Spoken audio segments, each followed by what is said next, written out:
Des lignes de métro fermées, des RER au compte-gouttes ou des TGV totalement à l'arrêt témoignent du bras de fer entre le gouvernement et les syndicats de la SNCF ou de la RATP depuis 2 mois. On continue la mobilisation, on leur casse le moral parce que là où ils attendent l'arrêt de la mobilisation, eh ben on continue et on va gagner. Casser le moral, malgré un contingent de grévistes de moins en moins significatif. À la SNCF, le nombre de cheminots mobilisés chute un peu plus chaque jour. Le 13 janvier, il n'était plus que 4% en grève. Mais les conducteurs, eux, restent les plus engagés contre la réforme des retraites. Il suffit de la mobilisation d'un quart d'entre eux pour impacter les transports. Ces syndicalistes s'organisent pour optimiser le mouvement par des roulements entre conducteurs et ainsi ne pas trop souffrir des pertes financières.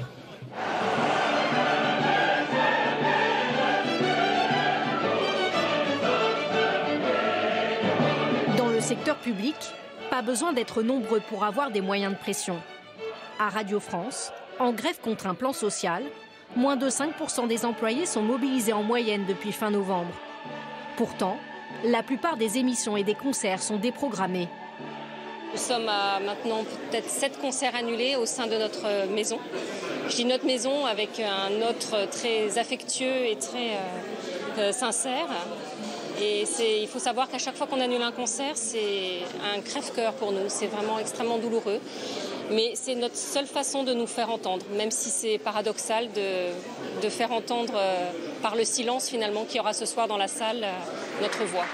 Un bras de fer qui a payé, la direction a cédé aujourd'hui. Devant les lycées parisiens, quelques poubelles suffisent à bloquer l'entrée des élèves. Une poignée d'entre eux manifestent ce matin contre la réforme du bac. Nous devons nous battre pour qu'elle ne passe pas les années d'après pour les promotions futures.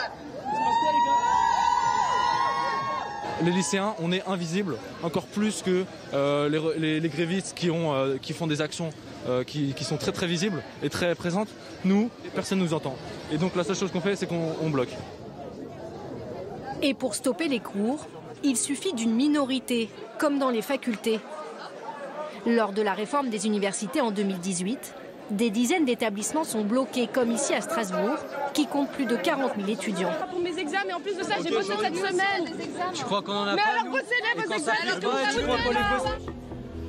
Quant aux coupures d'électricité menées ces derniers jours, si elles sont revendiquées par les syndicats, elles sont opérées par un groupe très restreint.